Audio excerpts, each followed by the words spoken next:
I used to think losing my mom was the worst thing that could happen to me. It happened when I was 13. A drunk driver, a rainy night, a phone call that shattered my world in less than a minute. After that, it was just me and my dad. We weren't perfect, but we were a team. Late-night movie marathons, takeout dinners, his bad attempts at doing my hair for school. We were surviving, together. Then came her, Daihan. At first, she was all smiles. She brought cookies the first time we met, told me how much she respected my mom. She complimented my hair, asked about school. For a while, I even let myself believe she could be good for us. But people wear masks, and hers cracked fast. They got married less than a year after they met. And with her came chaos, 3 kids from 2 different dads, none of whom were in the picture. I suddenly went from grieving daughter to unpaid babysitter in a house that didn't feel like home anymore. Her kids Min, Hui, and baby Na moved into our place like it was theirs all along. New beds, fresh paint, custom curtains. Meanwhile, I was shoved into the dusty old office in the back. My bed squeaked with every breath. The closet still smelled like old printer ink. I tried to talk to my dad. I told him how I felt like I was being erased from my own life. He gave me that tired look he always wore after work and said, "We're a family now. We all help each other." Help each other? I was doing all the helping. Every day after school, I'd walk through the door to find a list of chores taped to the fridge. Make dinner, clean the bathroom, fold laundry, help Min with math homework, pick up Hui from preschool, feed Na, bathe Na, read to Na, put Na to sleep, while Daihan lay on the couch scrolling on her phone, nails freshly done, hair in perfect waves, glass of wine in hand. At first, I thought maybe she was just adjusting. Maybe it was all too much for her too. But then I noticed something: she didn't forget to do things. She chose not to. She knew I'd do them. She never said thank you. Only, "You missed a spot," or "Can you just do one more thing?" It didn't take long for my friends to drift away. I kept saying no to weekend plans. I stopped going out, stopped answering texts. My best friend Mai was the only one who stuck around. Sometimes she'd come over just to sit with me while I watched the kids. But even that was too much for Daihan. "She's distracting you," she'd say. "You're not paying attention." As if I needed to be staring at her kids 24/7 like a prison guard. What made it worse? My dad watched it all happen and did nothing. Actually, no, that's not true. He did something. He became someone I didn't recognize. The man who used to braid my hair now barely looked me in the eye. The man who used to cheer the loudest at my school events suddenly forgot my last day of senior year.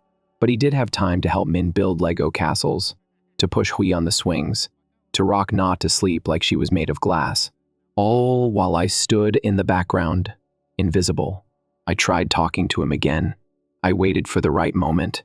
I told him how tired I was, how I was falling behind in school, how I missed him. He said, "You're just being dramatic. You need to grow up." That night, I cried so hard I made myself sick. After high school, I planned to go straight to college. I'd been dreaming of it since middle school.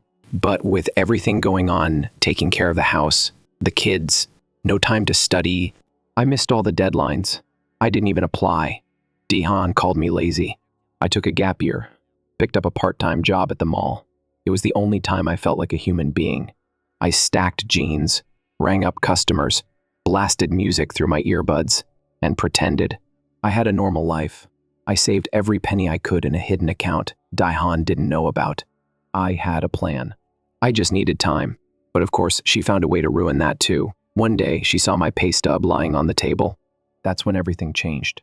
She said I needed to start paying rent. $200 a month, she said. "You're an adult now. You live here, you contribute." I wanted to scream. I was already doing more than both of them combined. Cooking, cleaning, babysitting, all for free. But my dad, he nodded, said it was reasonable. That night, I stayed up and made a budget. If I skipped every coffee, every movie night, every splurge, I could move out in 3 months. 3 months. That was my countdown to freedom. I didn't know then that everything would explode long before I reached 0. But that night, lying in my creaky little bed, I whispered to myself like a promise, "You don't belong to them. You're not their maid. You will get out." I just didn't realize the universe was already preparing the exit for me. One I'd never forget. 3 months. That was my deadline. 90 days of grinding at the boutique, hiding money in a separate account, dodging questions from Daihan, and swallowing every insult with a smile. My plan was simple: survive the madness, save enough for a deposit, then disappear. But life had other ideas. It all started with a birthday. My best friend Mai was turning 20, and we were finally going out to celebrate. She and her boyfriend Lam found this new club downtown, and they'd been hyping it up for weeks. The kind of place with neon lights, overpriced drinks, and music loud enough to make you forget everything. I needed that, desperately. For once, I was doing something for me. I even bought a new outfit, just a simple black dress and boots, but it felt like armor, like I was putting on a version of myself that hadn't been beaten down by dish soap, baby vomit, or Daihan's endless criticism. 2 weeks before the big night, I told both my dad and Daihan about it. I wrote it on the calendar. I reminded them 3 separate times. They both nodded like it was no big deal. Dad even smiled and said, "Glad you're getting out of the house for once." That sentence stung more than it should have, like I'd been hiding in my room by choice. Not because every time I walked out, someone shoved a baby into my arms or handed me a mop, but I let it go. I was determined to have a good night. Friday finally rolled around. I rushed home after work, still in my uniform, hair tied back, adrenaline pumping. The kids were already home. I fed them, cleaned the kitchen, and was about to hop in the shower when I heard it. Click, clack, click, clack. The sound of Daihan's heels echoing down the hallway, my own personal horror soundtrack. I peeked into the kitchen, and there she was in a red dress so tight it looked painted on, heels that screamed expensive, and a cloud of perfume that hit me like a brick wall. "Oh," she said, fake surprised. "You're still here?" I blinked. "Yeah, I'm getting ready. Remember? Mai's birthday?" She gave me that smile, the one that made my skin crawl. Right, about that. I need a favor.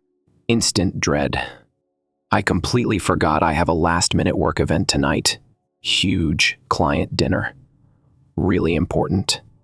I stared at her. "No, I told you weeks ago. I have plans." She shrugged, walked past me like I hadn't spoken. "Your dad's working late, so I need you to stay with the kids." I followed her into the hallway, heart racing. "No, this isn't fair. You said it was fine. It's written on the damn calendar." She turned, eyes cold. "Don't be a selfish brat. It's one night. Selfish. Me." I wanted to scream. Instead, I clenched my fists and did what I always did, held it in. But this time, something broke. Mai called me right then, probably excited for the night. I stepped outside to take it. The second I told her what happened, she went silent. Then, "She's lying." "I know." "No, seriously," I said. "That dress? The perfume? That's not a work dinner look. She's up to something." I glanced through the living room window. Daihan was fixing her lipstick in the mirror, humming like she hadn't just stomped on my 1 ounce of joy. "I want to follow her," I said. I laughed. "You serious?" "Oh, I'm deadly serious. Lam's already in. You want to play spy?" "No," she said. "I want to catch her. And I think we will." I hesitated. Was it too much? Was I being paranoid? But something in my gut said, trust her. So I stayed home. Again, made mac and cheese for the kids, put on Frozen for the millionth time. Sat there, fuming, while Mai and Lam got in their car to follow my maybe cheating, definitely lying stepmother. At 7:00 p.m., Daihan strutted out the front door, blowing kisses to the kids and shouting, "Be good for your sister." She didn't even look at me. She got into her white Lexus because of course she drives a Lexus, and took off like she had nothing to hide. I texted Mai, white Lexus, headed east on Yintian Huang. Then I waited, and waited. An hour passed. Then my phone buzzed. A photo. There she was, Daihan, sitting at a candlelit table in a fancy rooftop restaurant, laughing, wine glass in hand, with a man. Not my dad. Young, handsome, suit sharp enough to cut glass. Another buzz. A video. They were holding hands, then kissing. Then a picture of them walking toward an elevator, hotel logo clearly in the background. Mai's message came seconds later. She's not coming home tonight. I stared at my screen, jaw tight. Part of me wanted to scream. Another part wanted to cry. But mostly, I felt free. Because now I had proof. Proof that she wasn't just a monster, she was a liar, a cheater. And my dad's blind loyalty was about to crash and burn. I knew right then, this was my way out. I just had to play it right. and let her dig her own grave. I didn't sleep that night. Not because the kids were fussy, they actually passed out halfway through Frozen, but because my brain was on fire. Thoughts racing, heart pounding, scenarios spinning like a roulette wheel in my head. The photos, the videos, the lies. I stared at my phone until my eyes hurt, flipping through everything Mai had sent me. The man Daihan was with? Lam recognized him. Fook, 30-something. Expensive shoes. Drives a Jaguar. Works in the same office building as my dad. Twist of the century. He wasn't just some guy, he was one of my dad's colleagues. Probably a lower-level manager. The kind that tries too hard to be charming. Always posting gym selfies and rise and grind quotes. Apparently, he'd flirted with half the female staff. So, of course, Daihan would go for him. Why ruin one man when you can ruin two? Mai and Lam, bless them, were still at the hotel at 1:00 a.m., camped out across the street at a coffee shop like budget spies. They even convinced one of the hotel workers on a smoke break to confirm Daihan had ordered room service. I wasn't surprised. That woman wouldn't survive a night without wine and chocolate mousse. Meanwhile, I was curled up on the couch, staring at the ceiling, wondering, what the hell do I do now? I could have called my dad then and there, dumped everything on him in a rage-fueled word vomit, but that wouldn't work. He wouldn't believe me, not really. He'd make excuses, ask for context, or worse, blame me. I needed her to lie first, let her dig the hole. I'd just hand her the shovel. So I waited. Morning came too fast. I was still in the same hoodie, hair a mess, when I heard the front door click. And then, Mommy. The kids ran to the door. I peeked around the corner, and there she was. Same red dress from last night, makeup smudged, heels in one hand, fake smile on full blast, walk of shame in 4K. I watched as she crouched down, hugged them, and said something about missing them so much. Vomit. Then she walked into the kitchen like nothing happened, and started unloading the dishwasher. Probably for the first time in her entire existence. I didn't say a word. Dad wasn't back yet.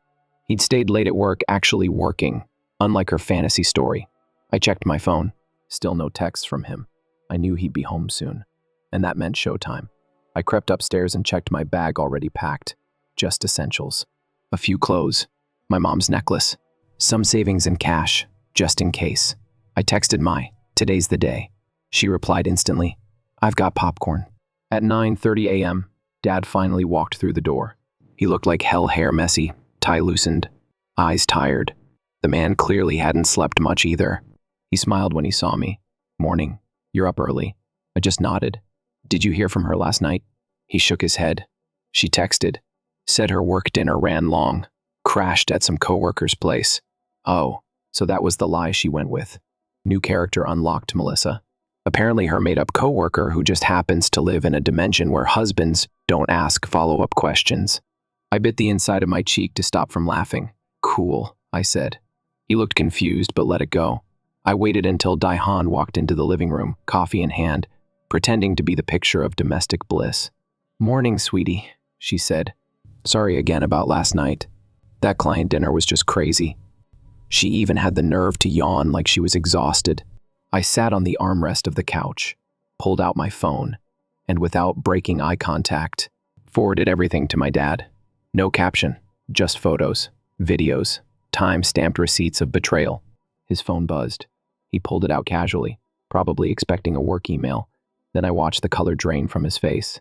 First photo, her holding hands across the table. Second photo, that kiss in the parking lot.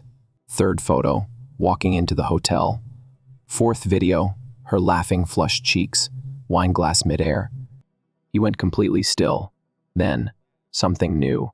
A look I hadn't seen on him in years. Rage. Cold, quiet, controlled rage.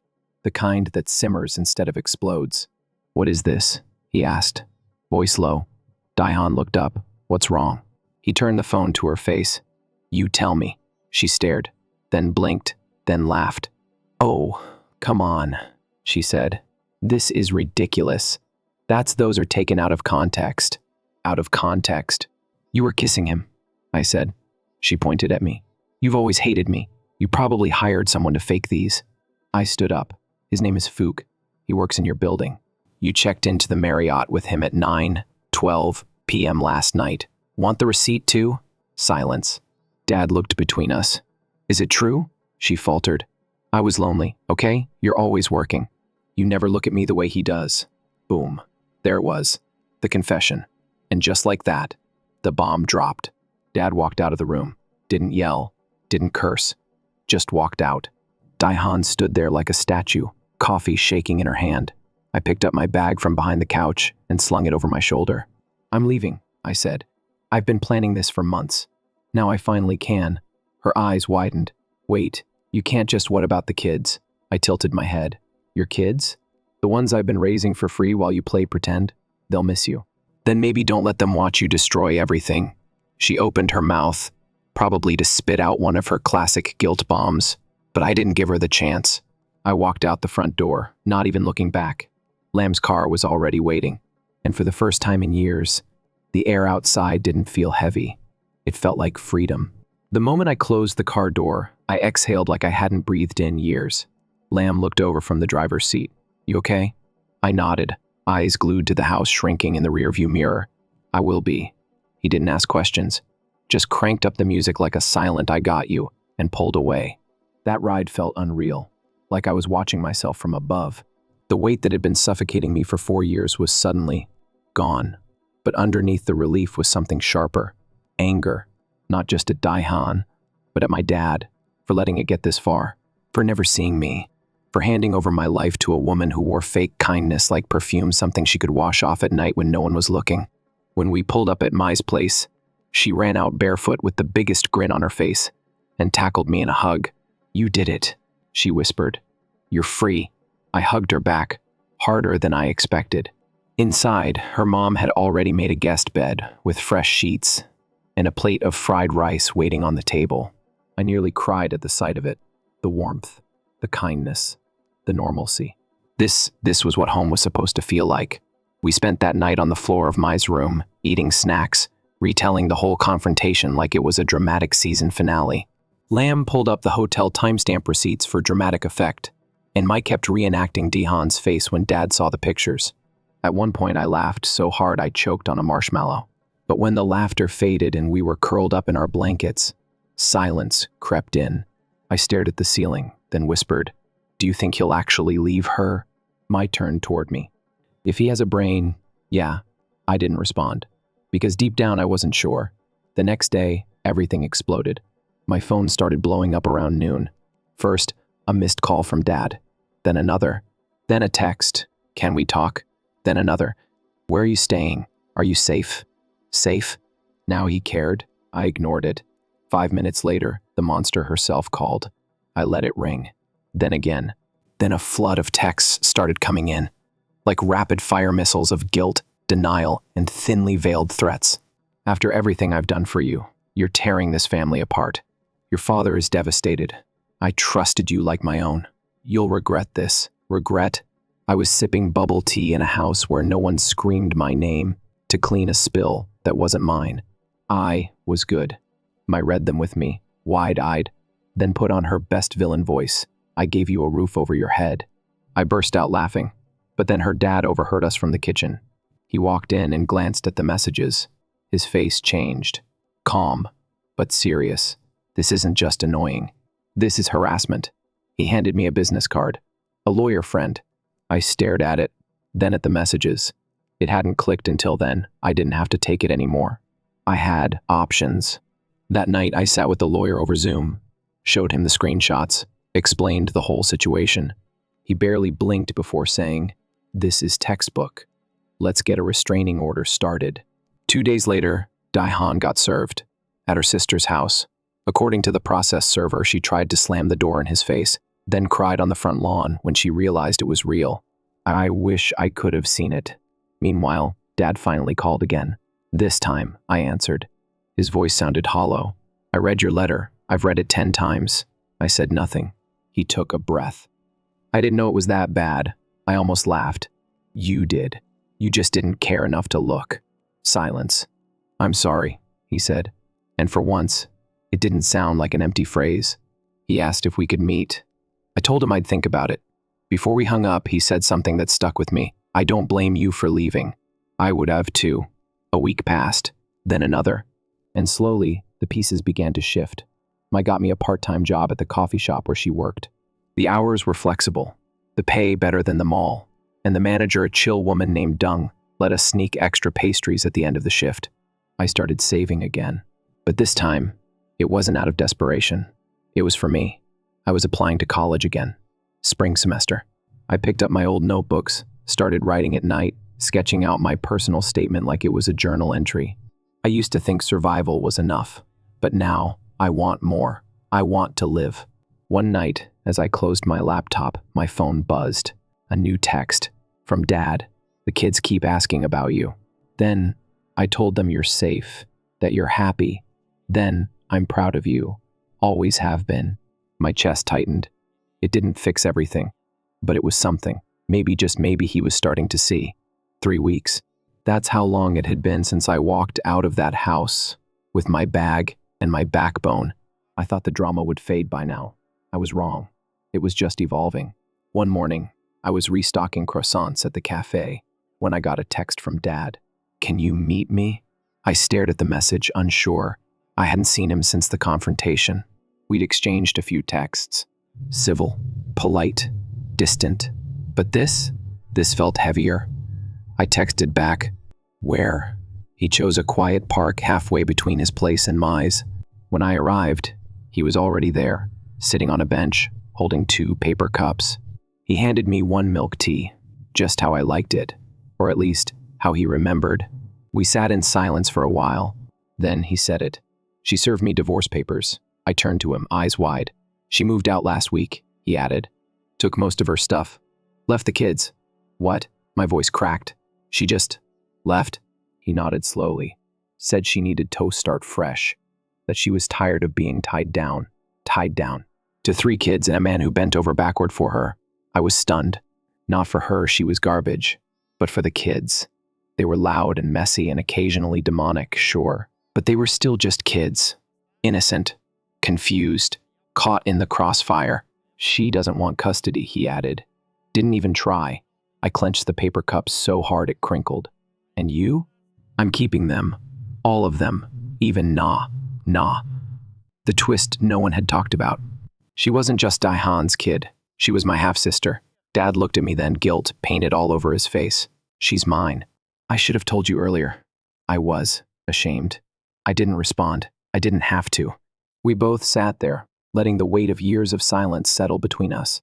Then he pulled something from his bag, a folder. Slid it across the bench. Inside, photos, screenshots, documents. I flipped through them, confused at first. Then it hit me. Bank statements, rental applications, school enrollment papers. In Phuc's name, with Daihan listed as a co-signer. She hadn't just been cheating. She had a plan. She was going to leave anyway. The affair wasn't a mistake. It was an exit strategy. She was slowly setting up a new life, new apartment, new school for Na, even a new car lease. I stared at Dad. How long have you known? I didn't. Not until she left. She forgot to log out of her laptop. Poetic, really. All that scheming. Brought down by bad cybersecurity. She was never going to stay, I muttered. Dad didn't deny it. He just said, I let it happen. I saw the signs. I just didn't want to be alone. And for once, I saw the man I remembered. Flawed. Wounded. But honest. We sat like that for a while longer. Then I asked the question that had been burning in my throat. What about the kids? He took a breath. They miss you. Na had been waking up crying every night, asking where I went. Hai refused to eat vegetables unless I came back. And Min? He started leaving drawings under Dad's door. One of them had 4 stick figures, me, Dad, and the 2 boys holding hands. No Dihan. Just us. I didn't know what to feel. Part guilt, part rage, part heartbreak. They're not your responsibility, Dad said. Not anymore. But if you want to see them, I'd never say no. I nodded slowly. I'll think about it. That night, I told my everything. She was quiet for once, just listening. Then she said, you know, for a while I thought you'd never escape that house. I looked at her. Same. But you didn't just escape, she added. You exposed her. You protected those kids. You rebuilt your life from the ground up. I smiled faintly. I didn't do it alone. No, she agreed. But you chose to get out. That matters.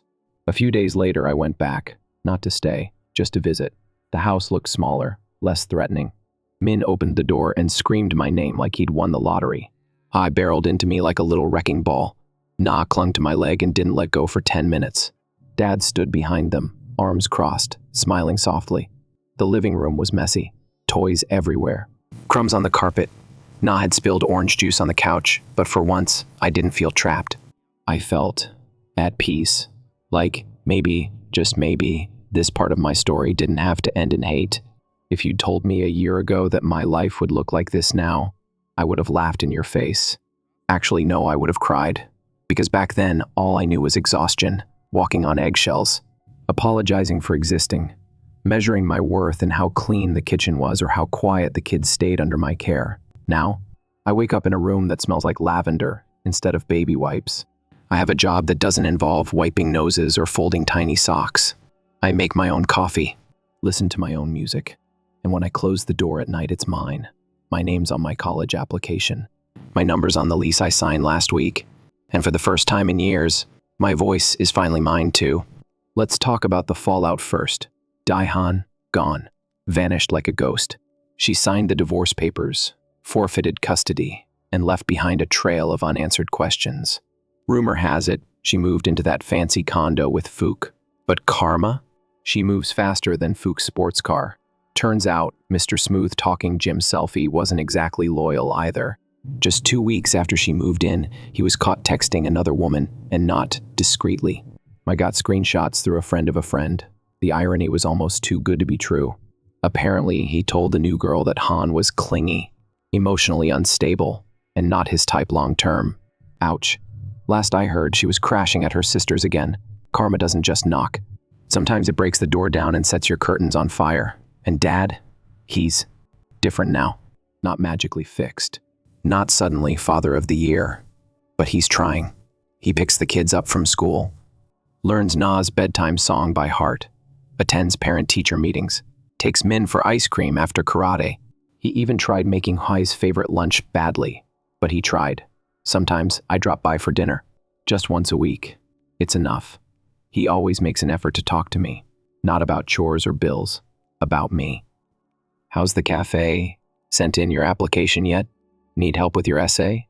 It's strange, getting attention without having to fight for it. The kids, they're still loud, still chaotic, but they're happier, freer. They don't walk on eggshells anymore. They don't look over their shoulder, bracing for yelling. There's space now for mess, for mistakes, for actual childhood. Na still calls me sissy. It stings sometimes, because I still remember holding her when she had nightmares, teaching her to tie her shoes, being there when her own mother barely blinked in her direction. But I'm learning to love her without resenting where she came from.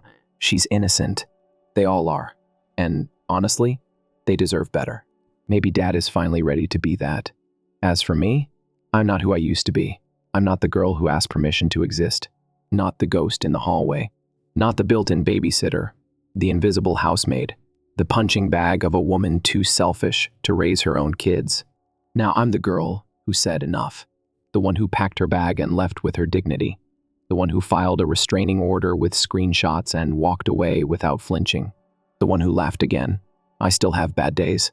Days where I second-guess everything. Where I wake up feeling like maybe I imagined the whole thing. Maybe it wasn't that bad. But then I remember the calendar, the dress, the hotel keycard. Her face when the truth hit. My dad's silence turning into anger. My own voice, steady and clear, saying, I'm leaving. I didn't just survive her. I outgrew her. College starts in 2 months. I'm going for communications, storytelling, media, digital strategy. Fitting, right? Because this story, it wasn't supposed to be mine. I was just a side character in their drama. Quiet, obedient, useful. But then I took the pen and wrote the ending myself. The last time she texted me before I blocked her for good, it said this: "You'll regret this one day." I smiled. Because if this is regret, it tastes like iced coffee, fresh bed sheets, and a quiet kind of peace. I'm not drowning anymore. I'm not stuck. I'm not afraid. I'm not hers. I'm free.